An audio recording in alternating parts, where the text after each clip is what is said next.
We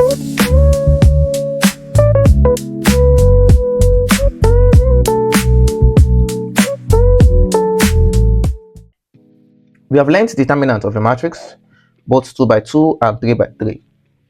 Now we want to learn the inverse of matrix. We'll learn for 2 by 2, and then furthermore, we will learn how to perform inverse for a 3 by 3 matrix. Now, just as in indices, the inverse of a matrix is denoted by a raised power minus 1. But however, this A here is a matrix. So let's assume we are given the matrix A is equals to AB, CD, a 2 by 2 matrix. Now the inverse of the matrix is gotten by inversing these two terms, AD, it now becomes DA, and then we multiply CB by minus 1 to give us minus C minus B. Let me repeat that. We inverse these two terms or interchange A and D, we will get D and A, and we'll multiply the remaining two terms C and B by minus 1, and we will get minus C and minus B. Then the resulting matrix is divided by the determinant. All right, let's take quick examples on that. Given matrix A is equals to 2, 5, 3, 8. The first thing we will do now is to evaluate the determinant of A. The determinant of A here will be 2 multiplied by 8 minus 5 multiplied by 3.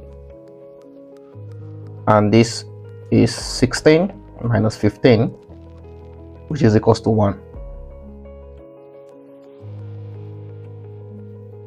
Now, having evaluated the determinant, we have seen that this piece of the expression is gone. So we now have to determine the resulting piece.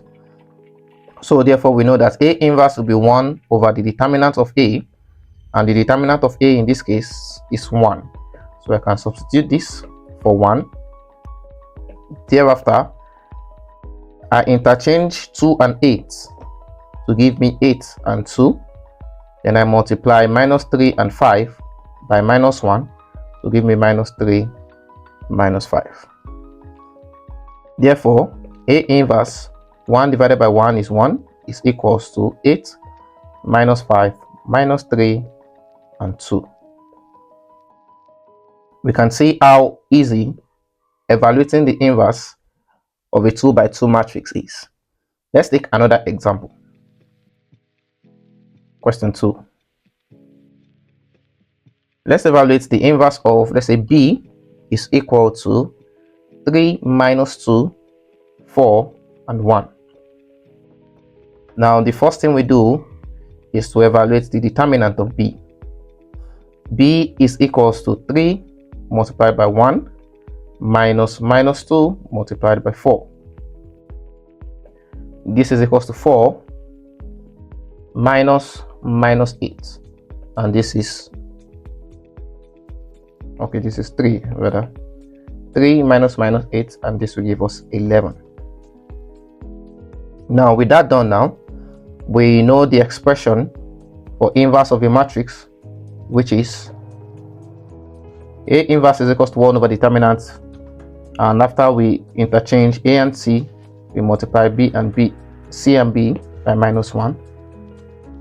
Therefore, the inverse of this will be equals to 1 over the determinant of B, with the resulting matrix of interchanging 3 and 1 to give us 1 and 3, and multiplying 4 and minus 2 by minus 1 to give us minus 4 and 2. Let's substitute the value of B to 11. So if you rewrite this now, we have B inverse is equals to 1 over 11, 1, 2, minus 4, and 3.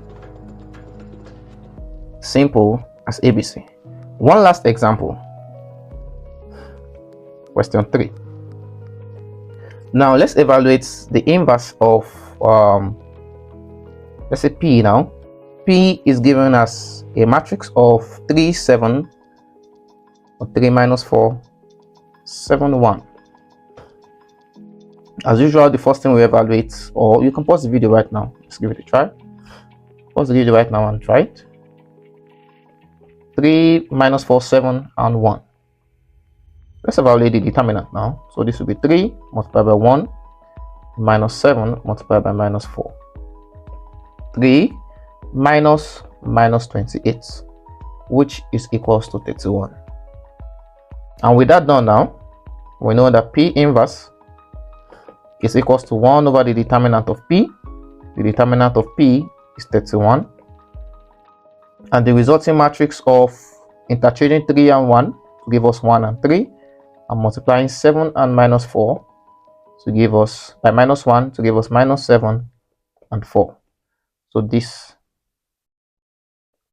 will be the answer. Now, there is one way around inverse of a matrix. Now, let's say for instance that we are given a matrix, a 2 by 2 matrix of 6, 3, 2, and 1, and we are asked to evaluate the inverse. Let's call this matrix D. Now, the first thing we do is to evaluate D.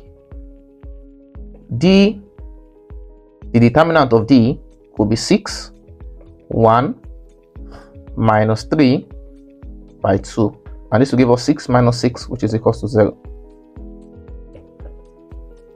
Now, when we want to perform D inverse now, there will be an anomaly in such a way that when we say 1 over determinant of D, we interchange the value to give us 1 and 6, and we multiply 2 and 3 by minus 1 to give us minus 2 minus 3. However, when we put 0 as the determinant of D there, 1 divided by 0 is undefined. Therefore, this whole expression is undefined. Now, we have seen two things. We are saying, oh, inverse of a matrix, sometimes it doesn't happen. And there's one interesting thing. I've never seen a determinant of a matrix being equals to 0. And that will bring us to the next video, where we understand the concept of singular matrix.